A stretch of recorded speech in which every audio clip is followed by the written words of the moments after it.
কুমড়ো ভাজা অথবা কুমড়োর তরকারি তো আমরা প্রায় সকলেই খেয়েছি, তবে কি এরকম কুমড়ো ফুল ভাজা কখনো খাওয়া হয়েছে? যদি ট্রাই না করে থাকেন তাহলে অবশ্যই ট্রাই করবেন, প্রেমে পড়তে বাধ্য হবেন।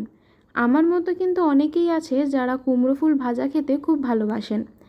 আর এই কুমড়ো ফুল যদি নিজের বাড়ির ছাদ বাগান থেকে পাওয়া যায় তাহলে যেন এর স্বাদ আরোই বেড়ে যায়।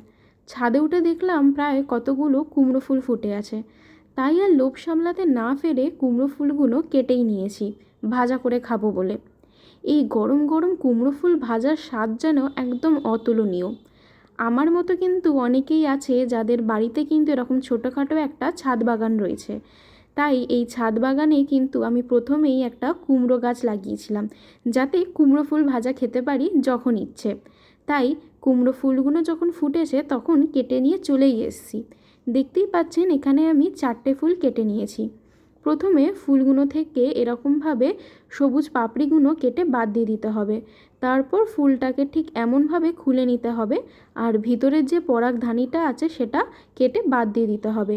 ব্যাটারের জন্য এখানে নিয়েছি বেসন, দিয়ে দিলাম তাতে স্বাদমতো নুন, হলুদ গুঁড়ো, কাঁচা লঙ্কা কুচি আর কালো জিরে। ব্যাস, আমাদের এখানে কিন্তু আর কোনো মশলা লাগছে না। এরপরে সামান্য জল দিয়ে অল্প অল্প করে ব্যাটারটা এইভাবে রেডি করতে থাকবো। ব্যাটারটা কিন্তু খুব বেশি পাতলা হলে হবে না, তাহলে কিন্তু ব্যাটারটা ফুলের গায়ে লেগে থাকবে না। ঠিক এইরকমভাবে ঘন করে ব্যাটারটাকে তৈরি করে নিতে হবে। আমাদের এখানে ব্যাটারটা কিন্তু রেডি হয়ে গেছে। এরপরে কিন্তু ফুলগুলো ভেজে নেওয়ার পালা। তাহলে এক একটা ফুলগুলোকে ঠিক এমনভাবে ব্যাটারে চুবিয়ে নিতে হবে। তারপর কড়াইয়ের গরম তেলে ছেড়ে দিতে হবে। এই সময় কিন্তু কড়াইয়ের আঁচটা লো টু মিডিয়াম আঁচে রাখতে হবে, নয়তো ফুলগুলো কিন্তু পুড়ে যাবে। ফুলগুলো যখন এইরকম গোল্ডেন ব্রাউন হয়ে আসবে তখন এটা তুলে নিতে হবে।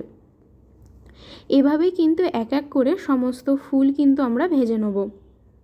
আমাদের এখানে একটা ফুল একদম ভাজা হয়ে গেছে। এরপরে আমি এখানে আর একটা ফুল ভেজে নিচ্ছি। আমাদের কিন্তু গরম গরম কুমড়ো ফুল ভাজা একদম রেডি হয়ে গেছে। ধন্যবাদ।